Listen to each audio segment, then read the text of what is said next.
Okay, Chair, you are live. Thank you. Lovely. I can see that every now. Well, I think so. I just need to arrange everybody. Welcome to our March meeting. Thank you, everybody, to join us. It's good to see you. Almost a full house. Item 1 on the agenda. Apologies. I think we had well, Councillor Hughes got to leave partly. Hugh, Yeah, Chair. If I would need to leave at 11:15. I hope to be back, but I'm just saying that I will be leaving at 11:15 with every intention of returning later. But I am leaving at 11:15. Yeah, and I think we've had. You also have apologies from Councillor Adam Kennelly. Yeah, thanks, Gemma. I didn't know who was going to say carry on with you. That's okay. Yeah, lovely. Thank you very much. Item 2, declarations of interest. I just declare I'm a member of the Powys Pension Fund. Councillor Hugh. Chair, I'm the same. Okay. Yeah, likewise, Chair. Councillor Ladwell. Anything you, David? You're on mute, are you? No, I'm not a member of the pension fund, Chair. Oh, sorry. Dafydd? Yeah, bore da. I need to declare an interest in item 6, the Wales Pension Partnership update, which refers to the new investment management company.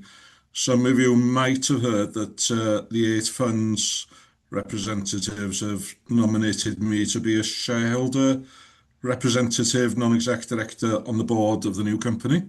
My appointment is still subject to FCA approval, but I think it's wiser now to declare that interest now, and I'll go into the lobby for that one item. Thank you. Congratulations. It's good to have a familiar face on our MCO. Brilliant. Thank you, sir. Okay, I declare everybody's done with that. Item 3, the minutes, they've been circulated. Everybody happy? Can I have approval and seconder for the minutes of 5th of December 2025 and the 24th of February 2026? That's a correct record, please. Happy to nominate. I'll second, whatever, Chair. Okay, Councillor I will propose. Councillor Hugh, all in favour, please. Lovely, thank you very much. Okay then. Chair's opening remarks. It's been a busy month. I've been away a lot. Been down to Cardiff for JGC, and as you can imagine, there's a lot going on with we're only a week away really from IMCO coming to being on the it's 31st of March or 1st of April. I never know which one it is, but yeah, there's a lot going on, and I just thank all the members for the meeting in the chamber. It's good to get compliments from the members of in the chamber on the way we move forward, and in such a great speed. Well, the speed, the timeline being so short, and yeah, it was good to hear the Powys Pension Fund Committee being congratulated and congratulating all for all your help. Thank you. Yeah, GDC, and also last week I was in the LGC investment seminar in Chester, which was very interesting, and yeah, there's a lot going on at the moment, and as you can see in our agenda, there's still a lot going on. Okay then, item 5, administration and governance update. Over to you, Chris. Thank you, Chair. Can everybody see the screen with the report? Is the report appearing in the screen in front of you? Yes. Yeah. Okay. Yes, thank you. Yeah, excellent. If it's okay with Chair and committee, due to the volume of some of the items on the agenda today, I hadn't intended to take committee through this in any detail. I take it that you've read it because it's been part of the pack. The only thing I wanted to just make you aware of was in respect of governance, and that's item 6. The risk register. There's been some periodic reviews carried out on the risk register, and there's been some updates to the review for these items under 6.2.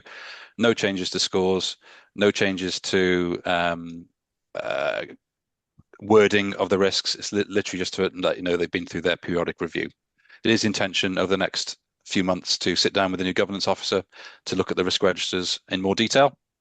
And this was discussed at the pension board meeting on the 11th of February as well. So there's going to be some more work on the risk register over the next few months.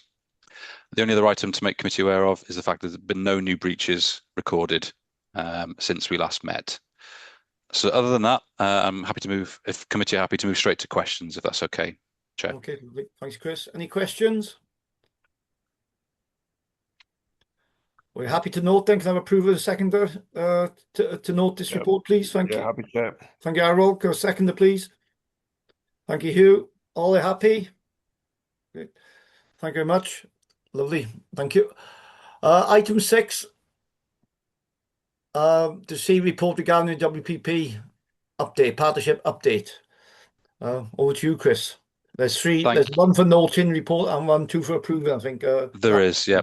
Can I just check? Obviously, David declared an interest in this item. Has David now? I have moved David into backstage, Chris, so he's not able to participate in this item. Thank you, Gemma. Appreciate that. Okay, thank you again, Chair. So committee will be familiar with the first half of this paper, which is essentially an update of the Joint Governance Committee meetings that have taken place since committee last met. There's actually been 2. So those are included as appendices A to H inclusive. Those are the usual quarterly updates. They're there for your information. I'm not going to take you through those in any detail because there are some other items that we do need to spend a bit more time on and focus on and actually need some approvals from committee. So the first one of those is in respect of the WPP business plan. So as we've discussed already, there's a lot going on at the minute. So the 26-27 year is going to be a transition year for us, really, where we move from the existing relationship and operational function of the WPP into the new investment management company. But there are still elements that will remain with us as officers and you as committee and the Joint Governance Committee. So those have been captured in the WPP business plan, which hopefully you've had the chance to read through. And what that is doing is setting out the objectives of the Joint Governance Committee and the actual constituent authorities from a client perspective. So the business plan has set out what we're going to focus on and look at for the next 12 months or so, as responsibilities start moving across to the investment management company over that period. So I think the business plan is Appendix I. Perhaps I'll just take you through that very quickly. Yeah. Apologies, there'll be quite a bit of scrolling to get to this. Again, I'm not intending to go through it in detail. I'm hoping that you've had the chance to read the document, but it's just to set out, to try and make it clear for committee that there's almost two parts to this now. There's the business plan for us as constituent authorities and clients of the investment management company, but the investment management company itself does have its own business plan, which is the next item on the report. I am getting there. We've got 2 meetings worth of papers to get through as well, because we met twice since the last committee meeting. I am getting there.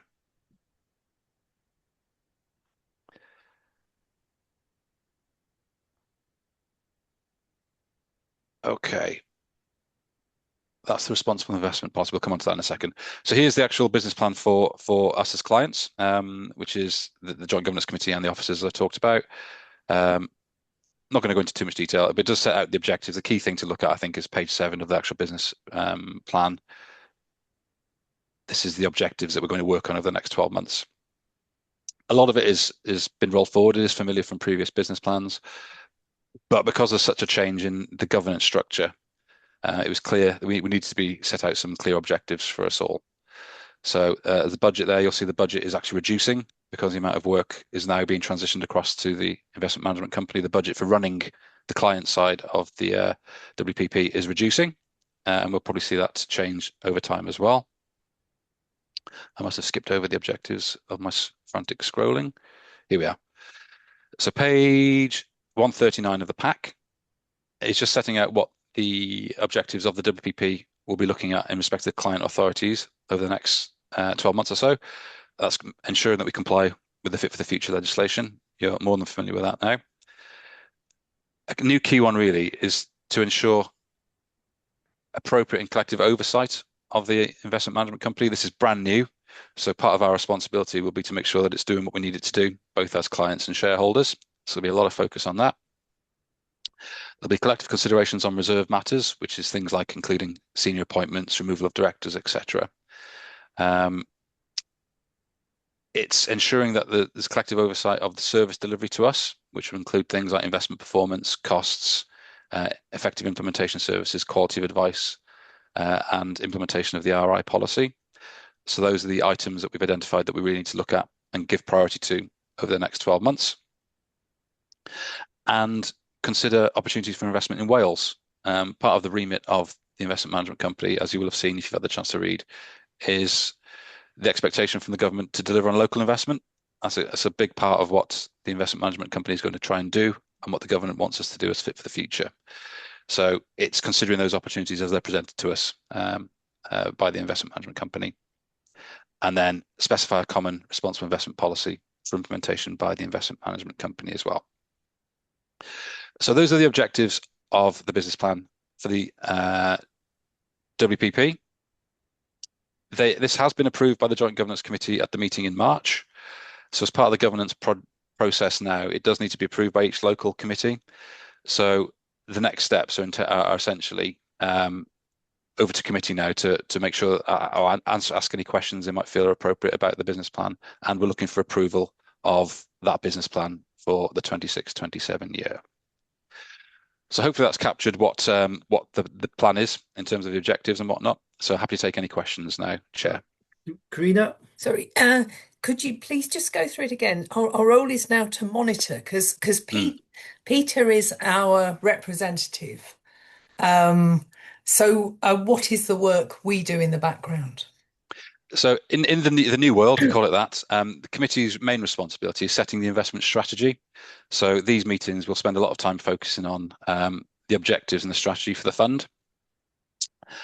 At the JGC and the officer working groups of the WPP, will be monitoring that the investment management company is delivering on those objectives, for example. So we'll set the strategy here, or you set the strategy here. It'll be over to Peter and the officer working group to tell the investment management company this is what the Powis Fund wants to do. Our responsibilities at that level, the WPP, will be to monitor that the IMCO is delivering on those. So in terms of the committee's responsibilities, it's setting the strategy. That's the main one. But obviously information will flow down in terms of performance and objectives and whatnot. So we are saying we have an expected performance set of figures, and Yes. maybe they're not meeting it, and then we think, oh gosh, we've got to get rid of that manager. But there's quite a lot of leeway, isn't there? Isn't there 15% of isn't that a figure that any 1 year a manager, the CEO may fall short by 15%, and we have to absorb that. Yeah. Is that in respect to the budget, Karina? I think you talked about there. There's a 15%. I think there's a 15% Okay. allowance. I'm confused. Yeah. No, it's okay. There's a lot going Yeah. on. I think that's what you're referring to. The 15% is in respect of, I think, an increase to the budget. So I think there's a tolerance built in to the budget for the first year that it can go up to 15% above what's in the business plan. If it got to 16%, that would then have to follow the governance process and come back to us as shareholders and clients. So at that point there, the shareholder forum would get involved to make these approvals if it was to go above. Okay. So I think that's what the 15% is referring to. But all the performance reporting and whatnot would still filter down to committee as it does now. It just might be through a different channel, essentially. Okay. And how could we check that the various policies, such as responsible investment policy, was being adhered to? That would be, so on the Joint Governance Committee, Peter would be our committee's representative. Okay. So there'd be the opportunity to discuss it locally, like we're doing today. And from the meeting, Peter, as the Joint Governance Committee member, would take that up to the Joint Governance Committee at the WPP. And that's where those policies and things would be discussed, because part of the Joint Governance Committee's remit is to approve these sorts of policies and whatnot as well. So Peter is our representative on the committee, and Jane, myself, and Dan are the representatives for the officer working groups. So it would be our job to take committee's wishes from these meetings over to the WPP, much like we do now, actually. Thank you. Okay, thanks, Karina. Okay. Trish? Thank you. Just following on from what Karina said, so would that mean, Chris, that we were still able to influence the sort of thing that we'll be discussing on Friday morning? Via our responsible investment policies, yes. There's the big change really in implementing the strategy is that essentially committee set the strategy, and that might be, let's say, 37% in equities. It goes over to the investment management company to make that happen. We wouldn't necessarily have any control to say, we don't want that one, we don't want this one, we don't want that one. We might. I think it still needs to be understood a bit more, but I think the intention is that once committee has set the strategy, it's over to the IMCO to implement it how they see fit, but it'll be based on advice that they will give us. So as we move forward, the investment management company would be providing advice to us on how they want to achieve it. So I think within the Fit for the Future consultation, the government included a set of tables, 7 buckets in it, essentially saying local investments, these sorts of things. So there isn't as much control perhaps over how they implement the strategy, as long as they implement it. Yeah. But within that, we can set parameters to say, this is our responsible investment policy. We don't want you to do X, Y, and Z because of our beliefs, etc. And it'll be part of our job to make sure they don't do that, to make sure they are doing things in accordance with our wishes. Okay, thank you very much, Chris. That's great. Okay. Thanks, Trish. Thanks for the question. No, a very important question. Okay, any more questions? No. Would you, Chris? Yeah, no, that was it. That was it, Chair. It was really just to point out the fact there's from now on, there's essentially 2 business plans. There used to be 1. There's now 2. One for the WPP for us on our side, and the IMCO as well. So this first one is asking for committee's approval for the client side, us, the officers in the Joint Governance Committee, which is 2.2. As I say, it has been approved by the Joint Governance Committee at their meeting in March. So part of the governance process requires local approval as well. So that's what we're seeking here, please, Chair.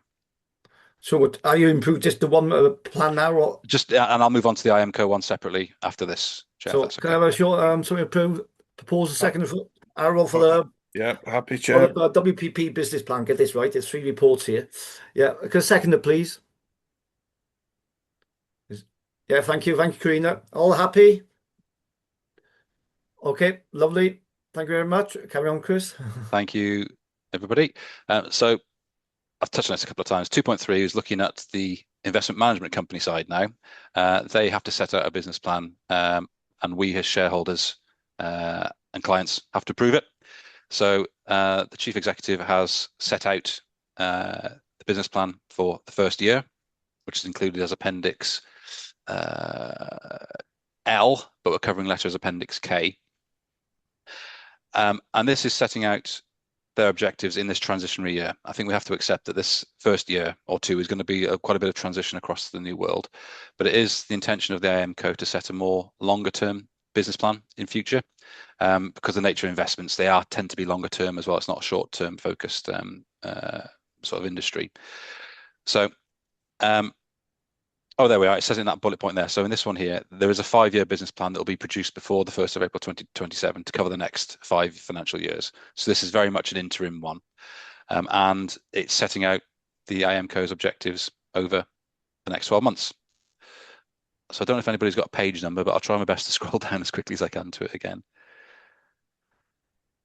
So the Chief Executive of the IMCO did submit a covering letter with the business plan, which I think is very, very helpful. It does set out the current position against expenditure and objectives over the next 12 months. One thing to just point out is that the Chief Executive has been quite open in saying that the budget has been increased, has been pushed for this first year. I think within the business plan, originally there was a figure of £7 million, I think. Yeah. They've had to increase that to £9 million. Essentially, it's relating to staffing.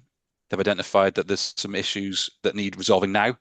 I think they were hoping to try and do those in years 2 and 3, but it makes sense to bring that forward to make sure that on day 1, they've got the resource in place to be able to do what we need them to do ultimately. We are clients and shareholders in this company. So that's been identified as one of the areas that's changed from the initial proposal. But at the discussion at the Joint Governance Committee in March of the WPP, it was felt that was the right thing to do because we need this to work. This needs to work from day 1 for us. So it's accepted that it made sense, and the rationale behind bringing forward some recruitment made sense to make sure it did what we needed to do. So I've just scrolled down to page 145 here, which is Rob Lamb's, who's the Chief Executive of the IMCO, his covering letter. And it's just setting out what they're hoping to achieve and what they've done so far in terms of the journey that we're on. I think it is a good document to read if anyone wants to get up to date on how IMCO is going to work. It's a really good document from Rob. So I agree. Yeah, thanks, Chair. If you haven't yet had the chance to read it, then it does really set out Rob's approach to this, which is very, very helpful. Then following that, on page 147 is the actual business plan itself. It's a little bit more detailed than the one we've just seen, but it is just setting out the executive summary here. And you can see here the total operating budget has 9 million against the 7 million. That's quoting those figures I talked earlier on, and it's in respect of the staffing, essentially, as I mentioned. There's going to be a period of transition. The the IMCO is not going to be able to have all the full services available from day one. So they have put some arrangements in place to recruit in some support from third parties where needed. And the intention was very early on was that we're going to try a lift and shift approach of what's working so well in the WPP at the minute, try and transfer as much of that across on day one so that the change isn't too abrupt for all of us. So they have tried to keep as much that was in place in the existing WPP in place for the new IMCO, and that's things like Waystone and Russell Investments. Our relationships with them you'll be familiar with of the recent years. So as we scroll through, you'll see that Rob has set out the strategic objectives. Hugh, yes. It's just perhaps a bit alternative, but how do we? There are fees and costs attached to sort of everything we do here. Will that be outlined, or is it outlined? Because perhaps we need a baseline to measure against where we are going. Am I out of kilter here? I mean, but we always ask about costs and fees. We do. I think that was included within the Fit for the Future business case, which was submitted in February 25 here, I think. So it's going back a while. What I'll do after the meeting, if that's okay, I'll reshare that with you so you've got that detail to hand. I can't remember the figure off the top of my head, I'm afraid. Oh, no. But yes, I think there was an acceptance that doing this is going to be more expensive than what we've been doing previously. It's just the nature of it. But for us to be able to retain the ownership and a voice as Wales, this was the only really acceptable alternative for us. You can imagine as a Powys fund, if we were a member of perhaps a larger English pool, our local investment objectives would be more challenging. What's local if you're part of an English pool? When you're a Wales fund, the responsible investment beliefs might be different, etc. So, yes, we have to accept there are additional costs to running it this way, but I don't know what they are. I haven't got the figure off the top of my head. I'm afraid I'll have to dig that out for you. And another curveball, really, the IMCO, is it open to competition? Theoretically, because it is a company which serves us. I'm not suggesting it for any minute, for a second, but it is a company that serves us. Yes. Which we are shareholders of. To be honest with you, I don't really know the answer to that one, if I'm completely honest. It's not the intention for us to go out and look for an alternative I'm not suggesting we do. No. I can see Jane's got a hand up, whether Jane's got any thoughts on that. But go on, Jane. Yeah, I think the important difference with IMCO is that we are shareholders of the company. It is our company. So it's different to procuring a contract or procuring a service from somebody else. And I think within the documentation that we've got, and I'm not going to pretend to try and find any of the things, I think it is. And I wouldn't want you to do that. It's described through the governance arrangements, through everything. So that's the key difference here. It is a company owned by the 8 constituent authorities. So it does have a slightly different governance arrangement and format then compared to somebody that we would contract with. So I think that's the important difference. That's a good answer. Thank you. Yeah, thank you. Sorry to interrupt. That's okay. No, thank you, Jane. Good question, Hugh. Thank you. Absolutely. So I'm just scrolling through the document. I hadn't intended to go into huge detail. Hopefully you've all had the chance to go through it. It includes various costings and whatnot that will be included over the first year. Talks about the investment management approach. I think Rob set out eight points within this document, essentially. I'm just scrolling through those and what they're going to do to try and achieve those objectives. So there's a strong focus on local investment, which are all very, very keen on, responsible investment. And a strong focus on partner fund support. We'll need support as clients and shareholders in this arrangement because it's brand new for all of us.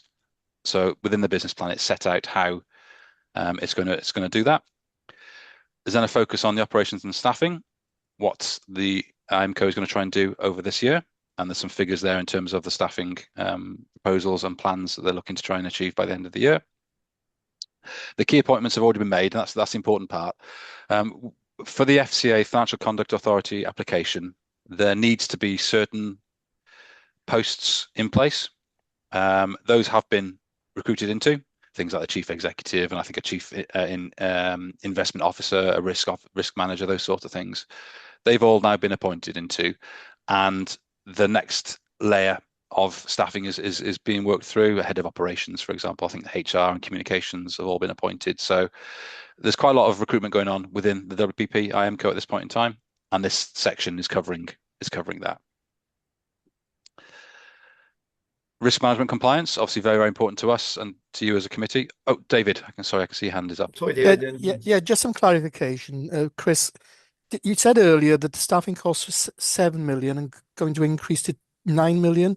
Yeah. This is referring to 4.6 million. Yeah, it's not just the staffing cost, it's primarily the staffing cost, David. I think the IMCOs had to, I think Rob does explain it somewhere within here. The main bulk of that additional cost is the staffing costs, but there are additional services they've had to procure as well to ensure compliance. And I'm not sure I can go into the detail here unless it's in this document, but there are some other third-party support that's been needed, for example. Okay. So the main bulk of that cost is the staffing, but it's not the only figure. It's not the only part. Okay. Would the new offices be in that as well, Chris? Budget? It could be. I'm just repeating what's in the. So I've just highlighted the section here. The main driver of that is the increase in staffing. Yeah. I have to be a little bit careful about what's said publicly, obviously. So if it's not in this document, I can't include it. So I'm just literally quoting from the business case there that it is the main increase is staffing. Okay.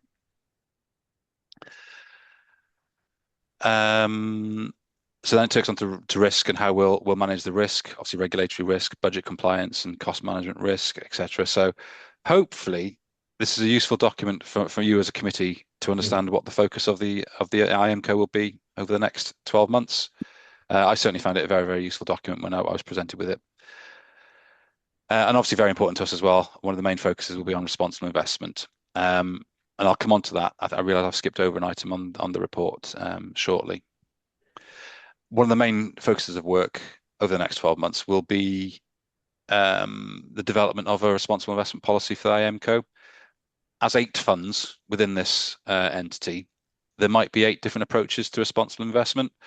So a big piece of work that the IMCO's got to do over the next 12 months is to try and build something that will work for all of us. So I know a lot of focus is going to be going into that over the next 12 months or so. So that is it. Then it's into some placeholder appendices, but hopefully you've had the chance to read this business plan, and it's very, very clear in terms of what the IMCO is going to do for the 26-27 year. Again, as part of the governance arrangements, the next steps for us are to get approval from committee today, and I can then advise the WPP that it's been approved locally as well, in line with the governance arrangements that we need to make this happen. So that was it, Chair, in respect of the IMCO business plan. So again, happy to take any further questions. Yeah, any more questions? Jane?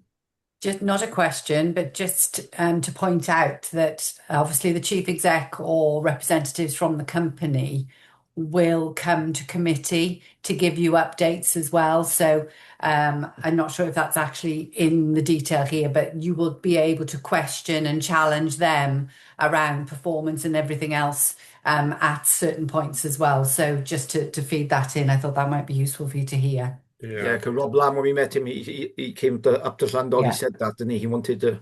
Absolutely. He's been very much inclusive. He's very much on that. So it's all new, but yeah, he was very positive for that. Thank you, Jane. It is, and I think just to add on to that, Chair, I think that's a very valid point.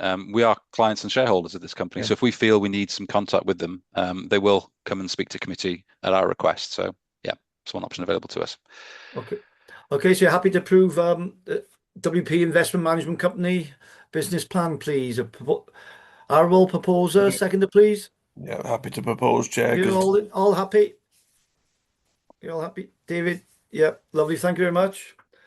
Okay, did we have to note the JGC minutes? It's just for noting. So the appendices A to H are the quarterly updates for 2 meetings. So yes, just note those as well. Yeah, I'm happy to note. Everybody happy with that, I'm sure. Yeah. Grand. Thank you very much. I've got one more item on this report, Chair, if that's okay. Sorry, I missed that one somewhere. No, it's my fault. I should have been clearer. It's just for information, just for noting, but it's in respect of Appendix I to this report, which is an updated responsible investment policy. All right. That the WPP, the JGC approved at their meeting in March. One big development that's been worked on for 12, 18 months probably is the development of an exclusions framework within the responsible investment policy. There are some exclusions in place already on sub-funds at the WPP, and that's attached to the Sustainable Active Equity Fund, which we invest into, and also the Bespoke BlackRock Passive Equity Fund, which we invest into. They have various exclusions around fossil fuels and things like that. But the WPP has been working hard on trying to develop that framework further, something that they can then apply to some of the other sub-funds within the WPP. So as a result of that, included within the new RI policy, which is included, as I say, as Appendix I, there are the potential to include some exclusions in investments in companies involved in the extraction and generation of power from thermal coal, the extraction of unconventional oil and gas reserves, the involvement in the production of controversial weapons, and companies in persistent breach of global norms. So WPP has been working with the investment managers to develop processes behind this framework. And from the 1st of April, they're going to work with the investment managers to agree in a window of how they can apply this framework around it. So it's basically just updating the responsible investment policy to understand that there is now a framework behind that looks at exclusions falling within those 4 categories and the bullet points at the top of the page. So it's I think a key change. It's not been done at the WPP before. It's a really positive step in the right direction.